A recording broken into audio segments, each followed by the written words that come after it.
Carmen 136 aastat tagasi esmakordselt Pariisis lavale jõudis, peeti ooperi süžeed kõlvatuks ja tegelasi vulgaarseks. Georges Bizet šokeeris publikut, tuues ooperi lavale inimesed rahva seast. Külast, vabrikust, mustlaslaagrist ja salakaubavedajate hulgast. Kui rikutud või süütu ooperi peategelane Carmen on? Et selles ooperis, selles projektis Carmen on veidi natuke tütarlapselikum küll, et nagu Lolita moodi on lavastaja öelnud, aga see ei tähenda, et ta loomulikult süütu on.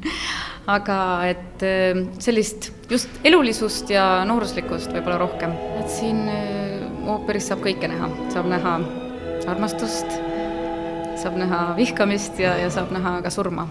Et selles suhtes nii nagu elu on, et see pakub kõike.